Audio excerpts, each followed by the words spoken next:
Dans cette vidéo, on va faire la correction du deuxième devoir. On va commencer par le premier exercice. Ici, on vous dit qu'on réalise le montage du circuit électrique ci-dessous. On a un circuit électrique. La première question, quels sont les éléments qui constituent ce circuit? On vous demande de déterminer les composants qui se trouvent dans ce circuit. On va commencer par le premier composant, c'est une pile. Après la pile, vous avez un moteur électrique. Après le moteur électrique, vous avez une lampe. Après la lampe, vous avez un interrupteur. Puis on vous demande aussi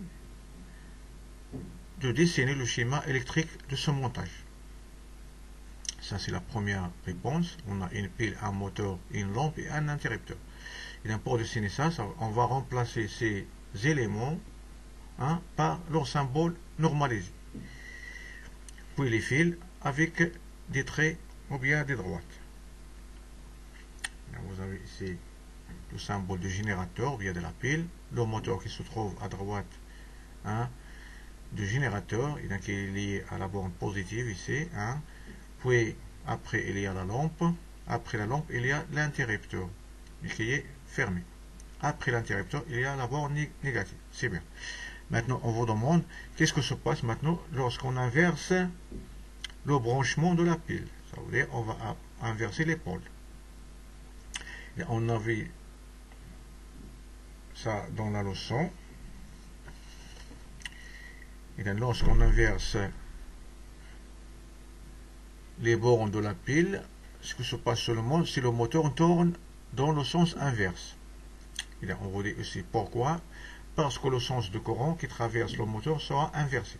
Seulement, ça veut dire que le sens de rotation du moteur a une relation avec le sens du courant.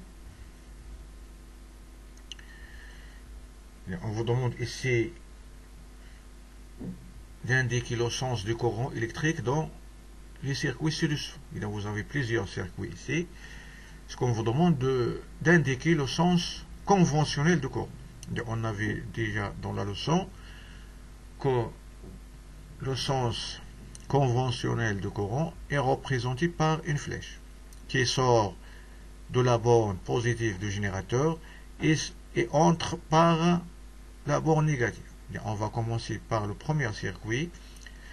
Et on va voir premièrement est-ce que il y a passage de courant électrique. Et donc vous voyez il y a ici une pile, il y a une lampe, il y a un interrupteur qui est fermé. Ça veut dire il y a passage de courant électrique. Dans ce cas, on va le représenter par une flèche. Ça veut dire que le courant part de la borne positive vers la borne négative. Dans le deuxième, on va voir est-ce que premièrement le circuit est fermé, et donc bien l'interrupteur est fermé, ça veut dire il y a passage de courant électrique. On va le représenter toujours par une flèche qui part toujours de la borne positive vers la borne négative. Dans le deuxième, on va voir ici il y a passage de courant électrique, et donc vous voyez ici que l'interrupteur est ouvert, ça veut dire qu'il n'y a pas passage de courant électrique. Ça veut dire on ne peut pas représenter le sens de courant. Ça veut dire dans ce circuit il ne passe pas de courant. On va passer à la quatrième figure. Et donc vous voyez aussi que l'interrupteur est ouvert, mais ici il y a aussi l'absence de générateur. S'il n'y a pas de générateur, ça veut dire il n'y a pas l'élément qui va générer le courant électrique. Ça veut dire il n'y aura pas de courant électrique, même si on ferme le circuit. Dans le cinquième, c'est la même chose, il n'y a pas de générateur, ça veut dire il n'y aura pas de courant électrique, même si le circuit est fermé. Dans la sixième figure, vous voyez que le circuit est fermé. Et donc vous voyez que dans ce cas, il y a une diode. Et dans cette position, la diode sera passante. Ça veut dire que le courant va circuler dans ce circuit. Toujours de la borne positive, il va passer par la lampe, il va passer par la diode qui est passante dans ce cas, vers le pôle négatif. Dans le septième schéma, on a ici une diode, mais vous voyez, dans ce cas, il sera bloquant. Ça veut dire il va bloquer le passage de courant électrique. Ça veut dire dans ce circuit, il n'y aura pas passage de courant électrique, donc on ne va pas représenter son sens. On va passer à la huitième. Ici, on a la première diode, c'est une diode qui est passante. Il va laisser passer le courant. La deuxième aussi passante. Ça veut dire dans ce circuit, il y aura passage de courant électrique. On va le représenter par une flèche qui sort par la borne positive et entre par la borne négative. Dans la dernière schéma, on a ici, donc on va sortir de la borne positive, mais cette diode va empêcher le passage de courant. Ça veut dire qu'il n'y aura pas de passage de courant dans ce circuit.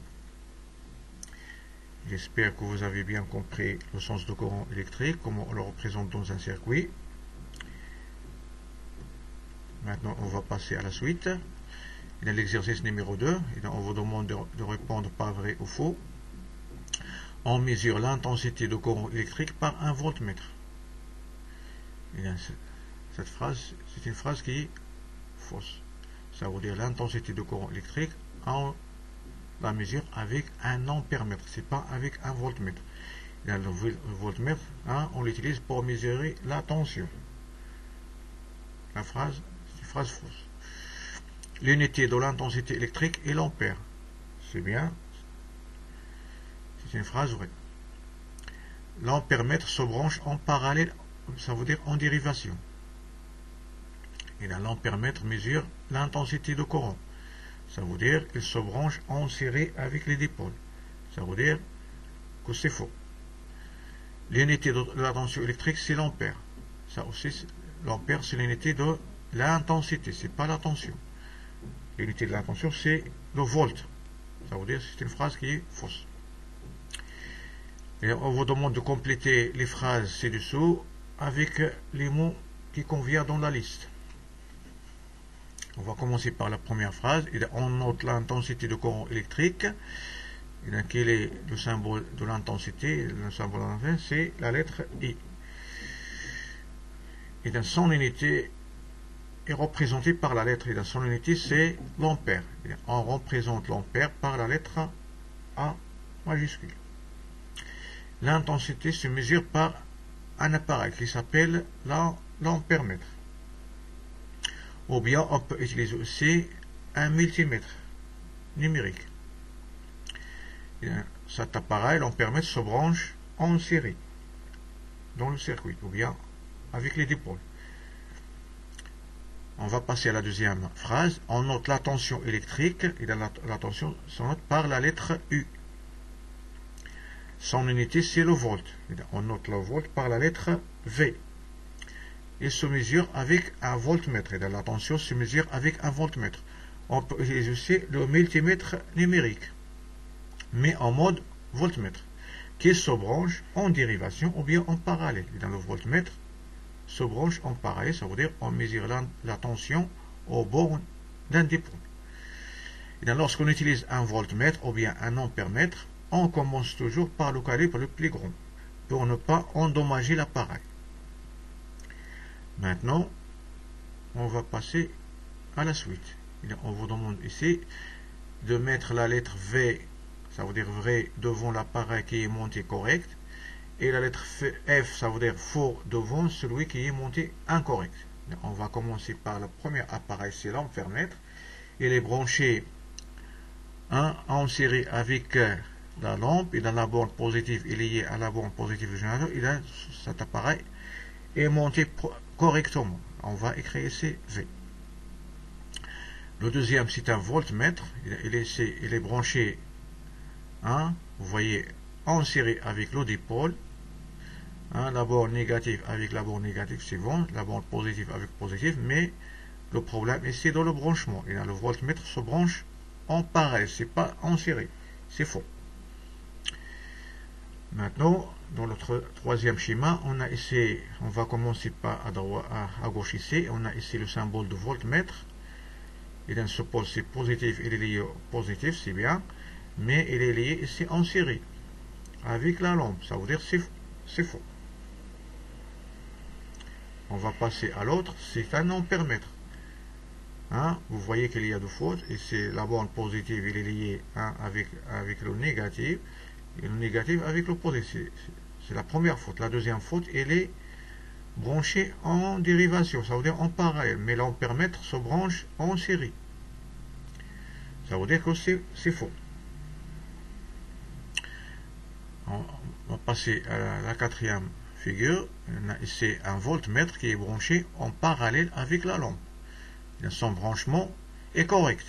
Et on a, comme ça veut dire la borne négative, il est lié avec la borne négative du générateur. Et ça, c'est un bon branchement, c'est un branchement qui est correct de voltmètre. Ça aussi, c'est un voltmètre qui est branché en parallèle avec la lampe. Il est bien branché, ça veut dire qu'il est correct. Ça, c'est un ampère-mètre qui est branché en série avec la lampe. Ça veut dire qu'il est bien branché, ça veut dire c'est vrai.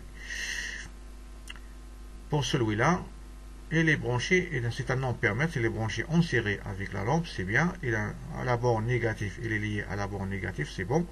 Donc, c'est un bon branchement, c'est correct. Maintenant, j'espère que vous avez bien compris comment on branche un ampère-mètre ou bien un voltmètre dans un circuit. On passe à l'exercice 3. On réalise le montage ci-dessous.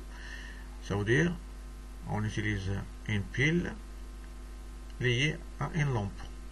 Puis, on va brancher un ampère-mètre pour mesurer l'intensité de courant qui circule dans ce circuit. Ça veut dire, on ajoute un ampère-mètre.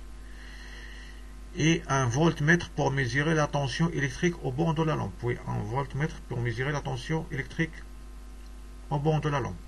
Et on vous demande ici, est-ce que les deux appareils sont bien branchés, ou bien branchés correctement. Et on voit ici que l'ampère-mètre est branché en série avec la lampe, et donc son branchement est correct. Le voltmètre ici, il est branché en dérivation avec la lampe, et donc c'est bien branché en parallèle, et donc c'est oui.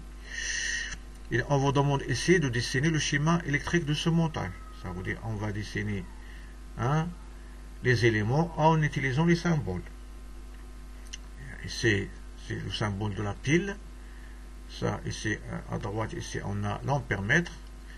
Et dans le pôle positif vers le pôle positif, et le pôle négatif est branché avec le pôle négatif. C'est bon. Maintenant, pour le voltmètre, il est branché en parallèle avec la lampe. Et là, toujours là, le pôle positif, il est lié au pôle positif du générateur. Ça, c'est pour le schéma électrique. On va passer à la suite. Et dans ces deux figures représentent les cadrans gradués des appareils utilisés dans l'expérience précédente. Ça veut dire le cadran de l'ampère-mètre et le cadran de voltmètre. Et donc, vous voyez ici l'échelle, ici on a 100 gradations. On va commencer par l'ampère-mètre. On va dire de déduire l'intensité de courant électrique qui circule dans ce circuit. Et pour répondre à cette question, bien sûr, on va appliquer la règle. On a ici, on va travailler sur le cadran qui représente l'ampère-mètre, qui correspond à mesurer l'intensité de courant. On a ici le calibre choisi, c'est 500 mA. On a ici le calcul de l'intensité. On a le calibre choisi, c'est 500 mA. L'aiguille indique combien. Ici, c'est entre 60 et 80. Au milieu, ça veut dire 70. Ça veut dire que l'aiguille indique la valeur 70. C'est le nombre des gradations indiquées par l'aiguille. Et c'est dans l'échelle, ou bien la plane échelle, on a 100 gradations. C'est le nombre total des gradations sur l'échelle. On va appliquer la règle pour calculer l'intensité. On a ici l'intensité ici égale au calibre choisi multiplié par la lecture, ça veut dire la valeur indiquée par l'aiguille, divisé par le plan échelle, le nombre total des gradations sur l'échelle. On va multiplier 500 mA, c'est le calibre, multiplié par 70, divisé par 100. Ça va nous donner 350 mA. On peut la convertir en ampères, ça va nous donner 0,35 ampères. Et pour déduire la tension électrique, on va utiliser le voltmètre, ça veut dire le cadran qui est à droite, où il est indiqué V. C'est la même chose. Ici, on a le calibre choisi pour le voltmètre, c'est 5 volts. Toujours, on a les données ici, et dans le calibre choisi, c'est 5 volts. L'aiguille ici indique une valeur qui est comprise entre 80 et 100, c'est au milieu, ça veut dire 90. L'échelle ici, c'est toujours 100. Ça veut dire on va appliquer la même règle, mais ici pour la tension. Ici la tension c'est U, ça égale le calibre choisi, c'est 5 volts, multiplié par la lecture, la valeur indiquée par l'aiguille ou bien le nombre de gradations indiqué par l'aiguille, c'est 90, divisé par la pleine échelle, ça veut dire le nombre total des gradations dans l'échelle, ça veut dire 5 volts multiplié par 90 sur 100, ça vous donne 4,5 volts. Ça veut dire que la tension au bord de la pile dans l'expérience ou bien dans la lampe, ça égale à 4,5 volts. J'espère que vous avez bien compris cette solution. Si vous avez encore des doutes, vous faites revenir à la vidéo.